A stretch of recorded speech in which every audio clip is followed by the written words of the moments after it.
അടുത്തത് നമുക്ക് ദശകം 2 ഭഗവത് സ്വരൂപ മാധുര്യവും ഭക്തിമഹത്വവും.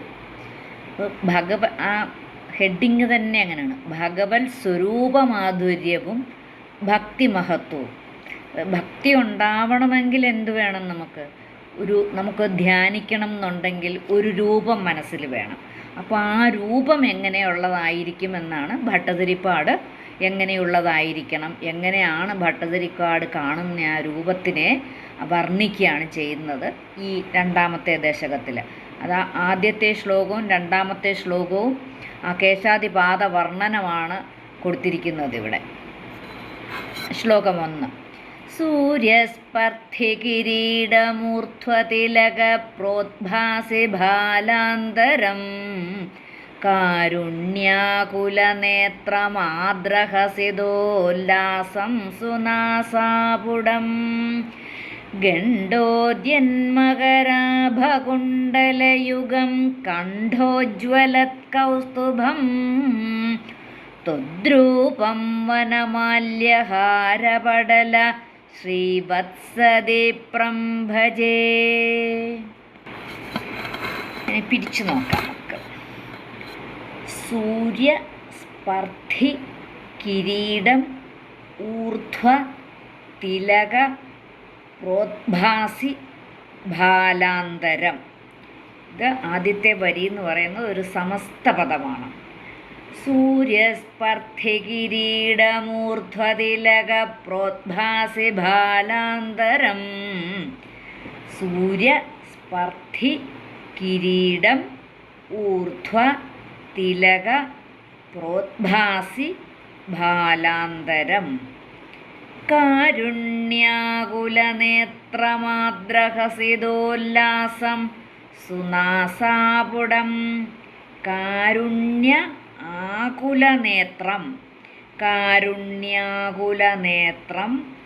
ആർദ്രഹസിത ഉല്ലാസം ആർദ്രഹസിതോല്ലാസം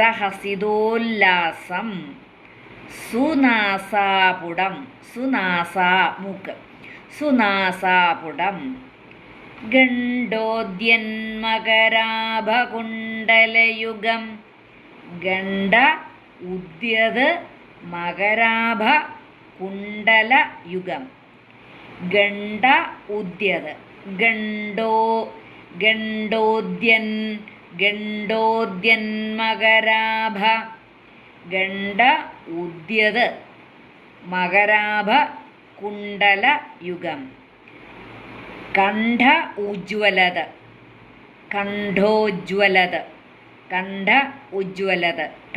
ഉജ്വലത് കൗസ്തുഭം ത്വദ്രൂപം രൂപം വനമാല്യ ഹാരപടല ശ്രീവത്സ ദീപ്രം ഭജേ. വനമാല്യഹാരപടല ശ്രീവത്സദീപ്രം ഭജേ. ഒന്നുകൂടെ ചൊല്ലാം. സൂര്യസ്പർദ്ധികിരീടമൂർധ്വതിലക പ്രോദ്ഭാസി ഭാലാന്തരം കാരുണ്യാകുലനേത്രമാദ്രഹസിതോല്ലാസം സുനാസാപുടം ഗണ്ഡോദ്യന്മകരാഭകുണ്ടലയുഗം കണ്ഠോജ്വലത്കൗസ്തുഭം ത്വദ്രൂപം വനമാല്യഹാരപടല ശ്രീവത്സദീപ്രം ഭജേ. ദശകം 2 ഭഗവത് സ്വരൂപ മാധുര്യവും ഭക്തിമഹത്വവും. ഈ നാരായണ ഭട്ടതിരിപ്പാട് 1ാമത്തെ ദശകത്തിൽ ഭഗവാന്റെ ആ നിഷ്കളമായ സ്വരൂപവും മാഹാത്മ്യവും വർണ്ണിച്ചു. അതിനുശേഷം ഈ 2ാമത്തെ ദശകത്തിൽ അസകളമായിട്ടുള്ള ഭഗവാന്റെ സ്വരൂപവും അതിനു ഗുണമായ ഭക്തിമഹത്വവുമാണ് വർണ്ണിച്ചിരിക്കുന്നത്. അപ്പോൾ ഭാഗവതത്തിലെ പോലെ തന്നെ ആ ഭക്തന്മാരുടെ ഒരു നിരന്തര ധ്യാന പരിശീലനത്തിന് വേണ്ടിയിട്ട് സന്ദർഭം കിട്ടുമ്പോഴെല്ലാം ആ ഭഗവാന്റെ സ്വരൂപ വർണ്ണനം ശ്രുതിമധുരമായിട്ട് ഭട്ടതിരിപ്പാട് വർണ്ണിച്ചിട്ടുണ്ട് ഇതിനകത്ത്. അപ്പോൾ ആ ശ്രീമന്നാരായണീയത്തിനുള്ള ഒരു മാഹാത്മ്യവും അതുതന്നെയാണ്. ശ്ലോകം 1 അന്വയവും അർത്ഥവും നോക്കാം. അന്വയം പറയാം. സൂര്യസ്പർദ്ധി കിരീടം ഊർധ്വതിലക പ്രോദ്ഭാസിഭാലാന്തരം കാരുണ്യാകുലനേത്രം ആർദ്രഹസിതോല്ലാസം സുനാസാപുടം ഗണ്ഡോദ്യന്മകരാഭകുണ്ടലയുഗം കണ്ഠോജ്വലത് കൗസ്തുഭം വനമാല്യഹാരപടല ശ്രീവത്സദീപ്രം ത്വദ്രൂപം അഹം ഭജേ. അപ്പം സൂര്യസ്പർദ്ധികിരീടം, സൂര്യസ്പർദ്ധികിരീടം, സൂര്യനേക്കാളും ശോഭയേറിയതാണ് കിരീടം. അതാണ് സൂര്യനേക്കാളും ശോഭയേറിയ കിരീടം. സൂര്യന് പോലും അസൂയ തോന്നത്തക്ക വണ്ണമുള്ള കിരീടമാണ്. അപ്പോൾ അതിലും അധികം പ്രകാശിക്കുന്നതാണ് ആ കിരീടം. അപ്പോൾ ആ കിരീടത്തിൻ്റെ ഭംഗിയൊന്ന് നമ്മൾ ആലോചിച്ച് നോക്കണം. അപ്പോൾ ഇതൊക്കെ പറയുമ്പം ആ ഭഗവാന്റെ ആ കിരീടം ഇങ്ങനെ നമ്മുടെ മനസ്സിൽ കാണണം. ഈ പറയുന്ന രൂപമെല്ലാം നമ്മുടെ മനസ്സിലിങ്ങനെ കണ്ട് വായിച്ചു പോവുകയാണെങ്കിൽ നമുക്കത് ഭയങ്കരമായിട്ടുള്ള എനർജി തരും നമുക്ക്. അപ്പോൾ സൂര്യസ്പർദ്ധി കിരീടം, സൂര്യനേക്കാളും ശോഭയേറിയ കിരീടം. അടുത്തതോ ഊർധ്വതിലക പ്രോദ്ഭാസിഭാലാന്തരം, ആ ഗോപിക്കുറി, ആ ചാർത്തി മിന്നുന്ന നെറ്റിത്തടം. പിന്നെ അടുത്തത് കിരീടം കഴിഞ്ഞു നെറ്റിത്തടമാണ് പറഞ്ഞേക്കുന്നത്. അതിലെന്താണുള്ളത്? ഗോപിക്കുറി ചാർത്തിയിട്ടുണ്ട്. ആ ഗോപിക്കുറി ചാർത്തിയിട്ട് മിന്നുന്നതായിട്ടുള്ള നെറ്റിത്തടം. ഊർധ്വതിലക പ്രോദ്ഭാസിഭാലാന്തരം കാരുണ്യാകുലനേത്രം, കാരുണ്യാകുലനേത്രം, ദയ കവിഞ്ഞൊഴുകുന്ന കണ്ണുകളാണ് ഭഗവാന്റേത്. അതാ നമ്മൾ ആ ഗുരുവായൂരപ്പൻ്റെ പടത്തിലോട്ടോ ആ വിഗ്രഹത്തിലോട്ടോ നോക്കുമ്പോൾ നമുക്ക് മനസ്സിലാകാം ആ കണ്ണ് ഉള്ള ആ ഒരു ദയ, നമ്മളോട് കാണിക്കുന്ന ആ ഒരു ദയ, ആ കണ്ണിനുള്ള ഒരു ആകർഷീയത. നമ്മളിങ്ങനെ നോക്കുമ്പോൾ നമ്മളെ തന്നെ ഓരോരുത്തർക്കും തോന്നും അവനവനെയാണ് നോക്കുന്നതെന്ന് തോന്നും ആ കണ്ണിലേക്ക് നോക്കുമ്പോഴൊക്കെ. അപ്പോൾ നമുക്കിങ്ങനെ നോക്കി നിന്ന് കഴിഞ്ഞാലോ നമുക്ക് ആ ഭക്തി ഉണ്ടാകും ഭഗവാന്റെ കണ്ണുകളിലേക്ക് നോക്കി നിന്നാൽ. അത്ര ദയ കവിഞ്ഞൊഴുകുന്നതായിട്ടുള്ള കണ്ണുകളാണ്. പിന്നെയോ ആർദ്രഹസിതോല്ലാസം, ഹസിത ഉല്ലാസം, ആർദ്രമാണ്, കുളിർമയുള്ള പുഞ്ചിരി പ്രകാശമാണ്. അപ്പോൾ ആ പുഞ്ചിരിക്കോ എത്ര ഭംഗിയാണ്. ആ മുഖത്തോട്ട് നോക്കിക്കഴിഞ്ഞാലോ കുളിർമയുള്ള പുഞ്ചിരി, ആ കണ്ണെടുക്കാൻ തോന്നത്തില്ല ഭഗവാന്റെ ചിരി കണ്ടു കഴിഞ്ഞാൽ. ഇവൻ നമ്മൾ ആ ഫോട്ടോയിലോട്ടൊന്ന് നോക്കിക്കഴിഞ്ഞാൽ എപ്പോഴും ആ പുഞ്ചിരി തൂകുന്ന മുഖമാണ് കാണുന്നത്. ആർദ്ര ഹസിതോല്ലാസം, കുളിർമയുള്ള പുഞ്ചിരി പ്രകാശം. പിന്നെയോ സുനാസാപുടം, മനോഹരമായ മൂക്ക്. ഭഗവാന്റെ മൂക്ക് കാണാൻ എത്ര ഭംഗിയാണ്. അത് ഈ എള്ളിൻ പൂവിനോടാണ് വർണ്ണിച്ചിരിക്കുന്നത്, ഉപമിച്ചിരിക്കുന്നത് ഭഗവാന്റെ മൂക്കിനെ. അപ്പോൾ അത്ര ഭംഗിയുള്ള മൂക്കാണ് ഭഗവാന്റേത്.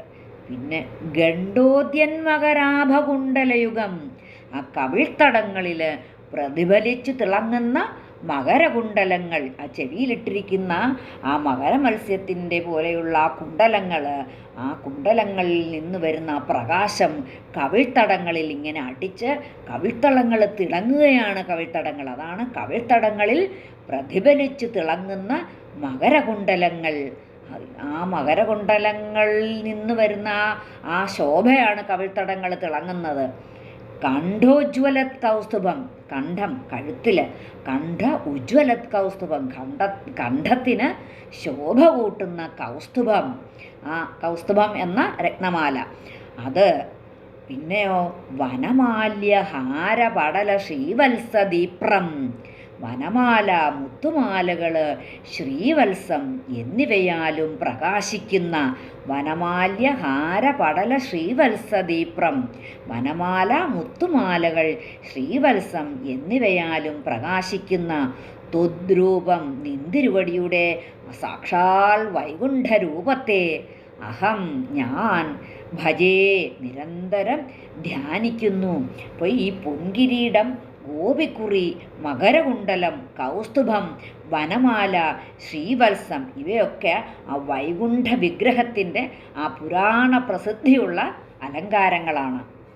ഈ മകരകുണ്ടലം എന്ന് പറഞ്ഞാൽ ആ മകരമത്സ്യത്തിൻ്റെ ആകൃതിയിലുള്ള ആ ചെവിയിലിടുന്ന ആഭരണത്തിനെയാണ് പറയുന്നത്, കുണ്ടലത്തിനെയാണ് പറയുന്നത് മകരകുണ്ടലം എന്ന് പറയുന്നത്. കൗസ്തുഭം എന്ന് പറഞ്ഞാൽ ആ രത്നത്തിൻ്റെ വിശേഷമാണ്. ആ തിളങ്ങുന്ന കഴുത്തിൽ ചേർന്ന് കിടക്കുന്ന മാലയാണ്, നെക്ലേസ് പോലെ ചേർന്ന് കിടക്കുന്ന മാലയാണ് കൗസ്തുഭം എന്ന് പറയുന്നത്.